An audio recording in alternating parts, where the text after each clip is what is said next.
Hola a todas y a todos, bienvenidos a una nueva sesión de entrevistas.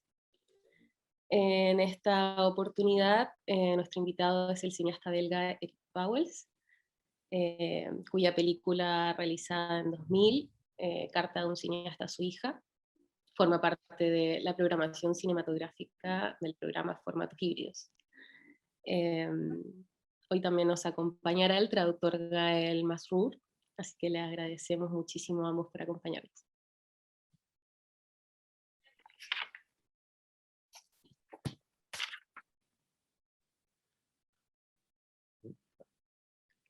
¿Qué tal? Bueno, queríamos empezar preguntando, o sea, primero agradecerte por estar acá.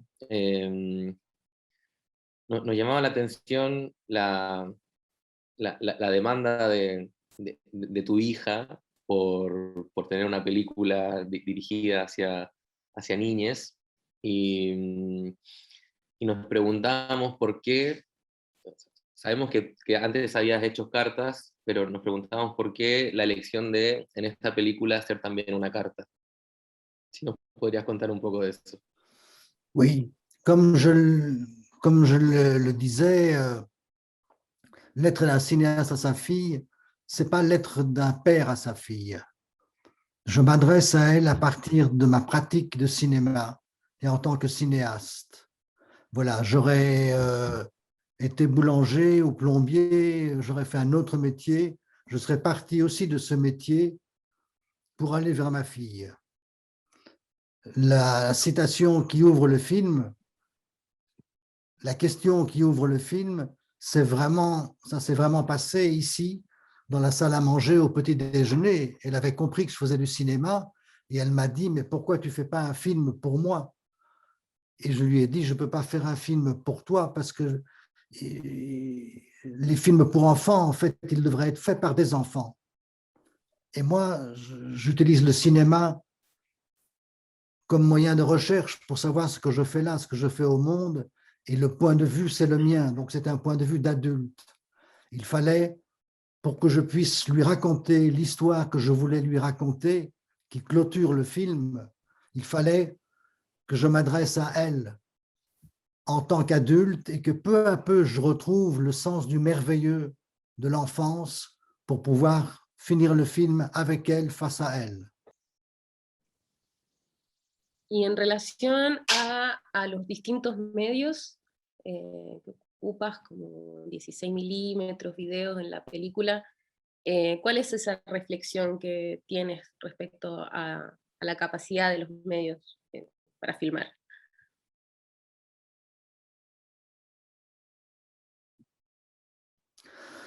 Il n'y a pas de vidéo dans le film. C'est un film complètement fait en pellicule, en 16 mm et en Super 8, et avec très peu de pellicule.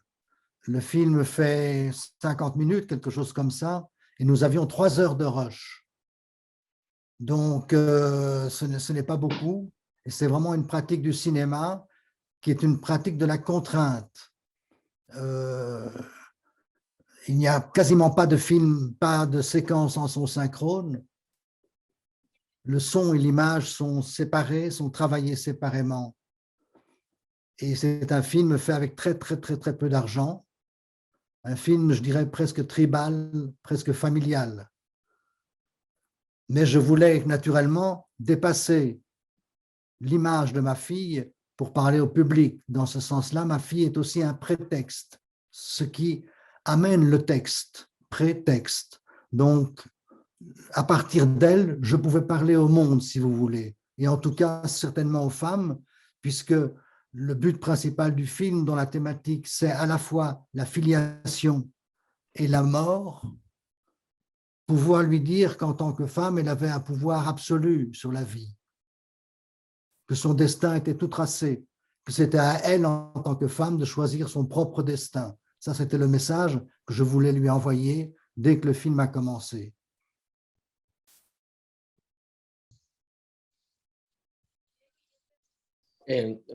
Me llamaba la atención de...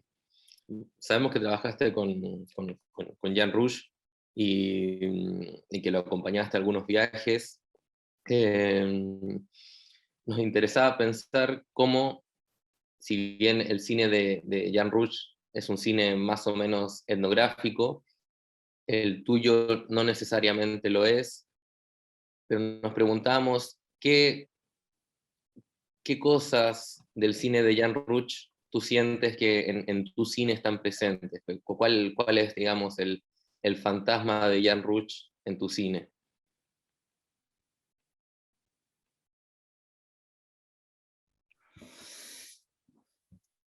Je dirais que c'est d'abord un rapport à l'autre. Il y a Rouch, après 40 ans d'Afrique noire, est devenu quelqu'un du palabre, de la discussion, du partage. Et cette dimension est extrêmement importante dans son œuvre. Rouch est un conteur, donc il nous raconte des histoires comme si on était un peu des enfants. C'est un peu ça qu'on retrouve aussi dans l'être d'un cinéaste à sa fille. Enfin, techniquement parlant, Jean Rouch procédait énormément par plan séquence aussi. Et il filmait autant qu'il le pouvait sur un sujet, sur une thématique précise, par exemple les fêtes des Dogons, et puis il ramenait cette matière et la montait. Et il la montait, il disait lui-même, comme une histoire qu'on raconte aux enfants. On connaît le début, on connaît la fin, et entre les deux, on brode et on raconte son histoire.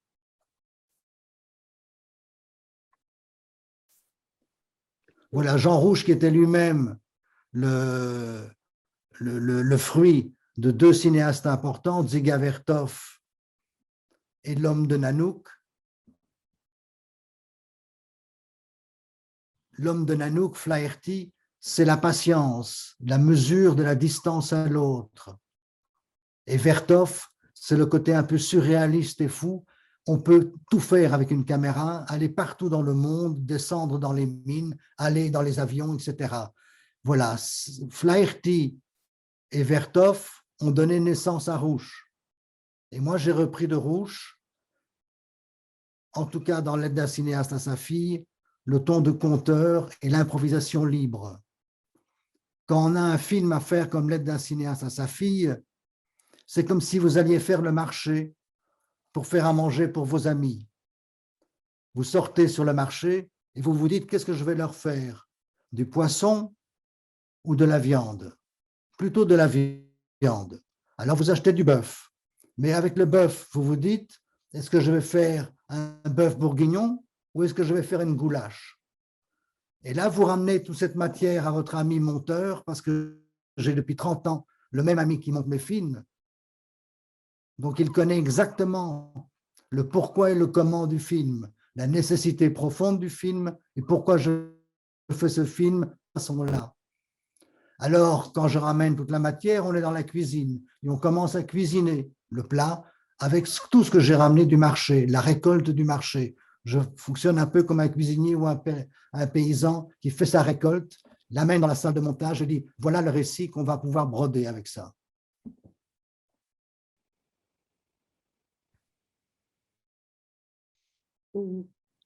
Y Cartas de un cineasta a su hija es parte de una trilogía de La Cabaña. Bueno, primera pregunta, ¿por qué ese título para poder reunir estas tres películas, que son las películas soñadas y La Segunda Noche? ¿Y cómo es ese proceso de construcción entre las tres?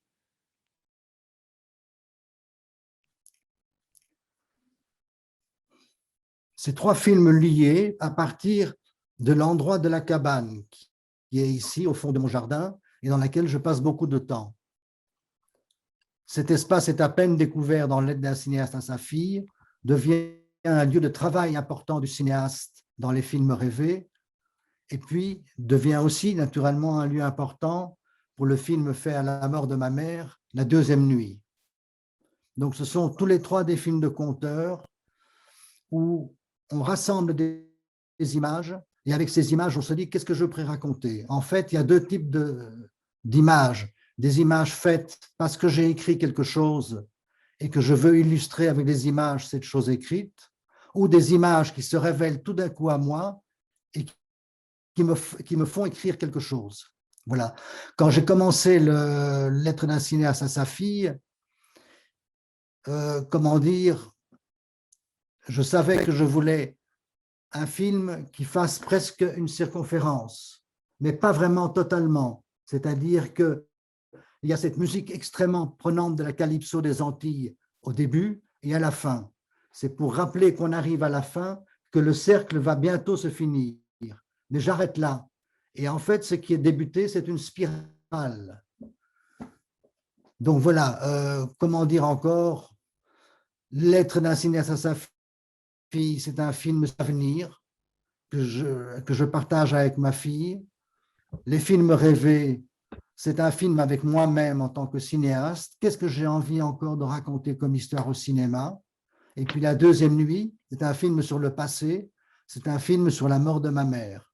Alors je commence la trilogie en disant à ma fille, la mort n'existe pas parce que la mémoire est collective.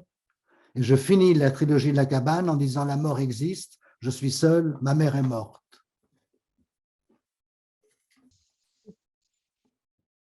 Y en ese sentido, a partir de esa reflexión, observamos en tu filmografía que hay una pulsión narrativa que, que siempre se va expandiendo, que siempre se va tensionando. Lo vemos, por ejemplo, en el Diario de Septiembre, cuando, cuando terminan los días de septiembre y tú eliges agregarle días al mes, casi como robarle días al tiempo del cine. ¿Cómo, cómo piensas seguir esa exploración narrativa, esa experimentación narrativa?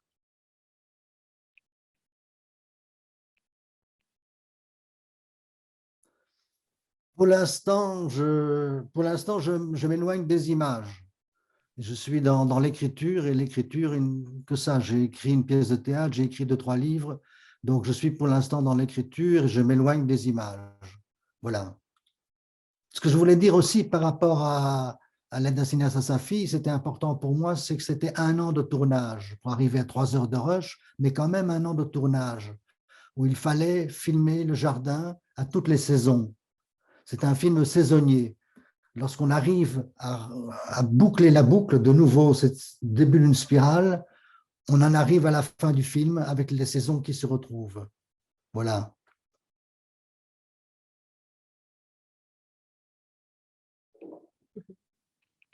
Sí.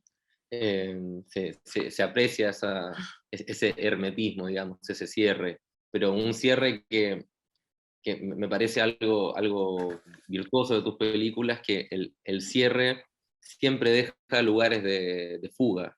No, nunca es un cierre estructural que no permita, por ejemplo, que el espectador arme su propio cuento, digamos.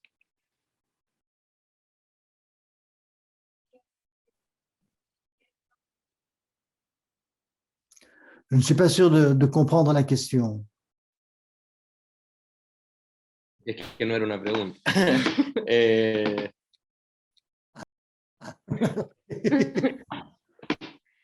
Sí. Ce que je voulais dire par rapport au film aussi, c'était que je voulais que ce soit L'aide d'un cinéaste, donc un film très libre. Et pour parler de la liberté, il y a des constantes de mon cinéma qui font que je suis quasiment tout le temps mon propre caméraman, que j'ai, je vous l'ai dit, depuis plus de 30 ans, le même monteur qui monte mes films, et que je suis surtout, parce que là c'est une notion de liberté qui est en jeu, mon propre producteur. Donc je n'ai jamais produit d'autres films que les miens, je suis un producteur tout à fait artisanal, mais au moins, si je mets mon travail de producteur en balance pour ma liberté, je pense que c'est important, parce que je fais vraiment le film que j'ai envie de faire. en torno a eso, había leído algunas entrevistas donde hablaba sobre el deseo y el porqué de hacer una película como cuestiones que hay que preguntarse primeramente antes de hacer. Si pudieras ahondar un poquito más en esa idea sobre el, el primer inicio, cómo se empieza a gestar una película a partir de eso.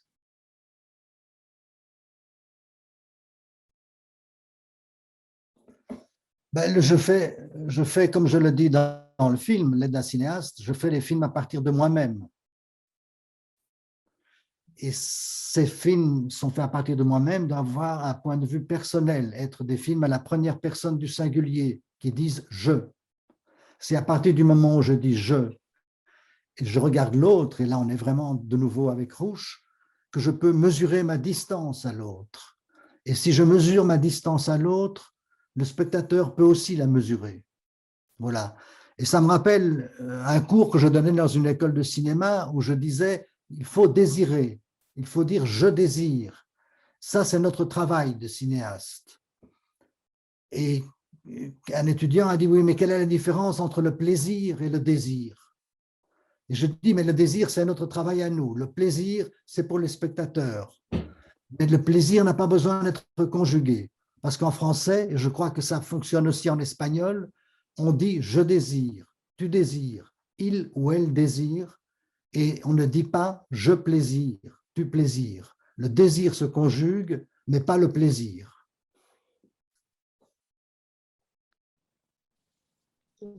Y para terminar, me interesa mucho preguntarte por justamente tu proceso con el montajista.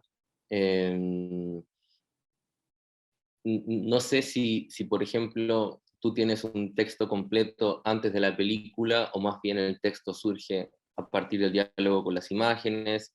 ¿Cómo es la negociación interna con el montajista? ¿Cuánto del montajista hay en tu película?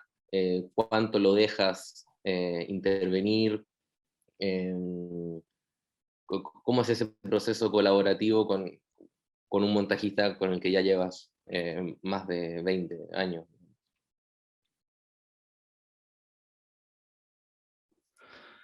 Oui, c'est d'abord un rapport humain extrêmement fort, un rapport d'amitié.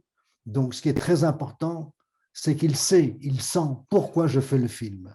Et quand on sait pourquoi on fait un film, on répond assez facilement à toutes les questions du comment on fait le film. Voilà. Je pense que, alors il y a des choses qui sont inscrites dans le projet dès le départ, comme par exemple l'histoire de Gauvin que je voulais raconter à ma fille et qui finit le film.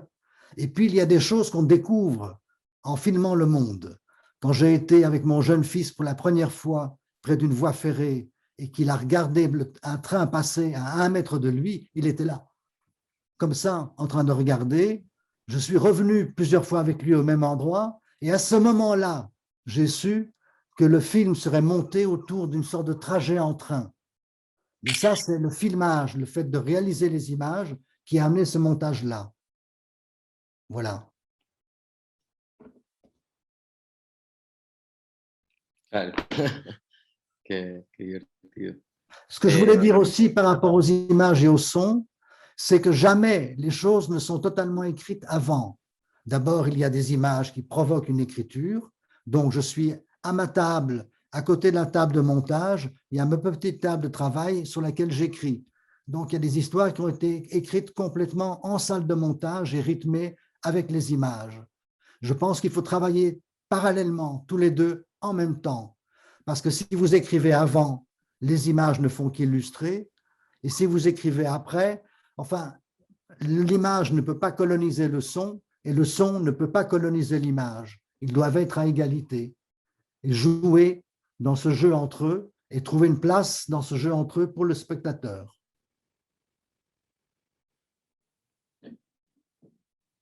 Bien, buenísimo. Te agradecemos mucho, Eric. Nos gustan muchísimo tus películas y ha sido un gran placer hablar contigo. Agradecemos también a Gael por su impecable traducción y trabajo.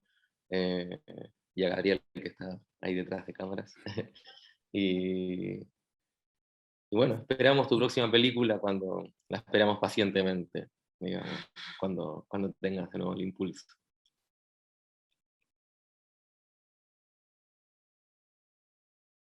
Ce que je voulais dire aussi pour conclure, et c'était un lien très important avec Jean Rouch, c'était que Jean Rouch faisait partie de ces cinéastes qui pensent que le cinéma est extraordinaire, est une chose merveilleuse, mais que la vie elle-même est encore beaucoup plus complexe et beaucoup plus belle. Voilà, je vous quitte là-dessus. Vive la vie, vive le cinéma. Muchas gracias. Muchas gracias.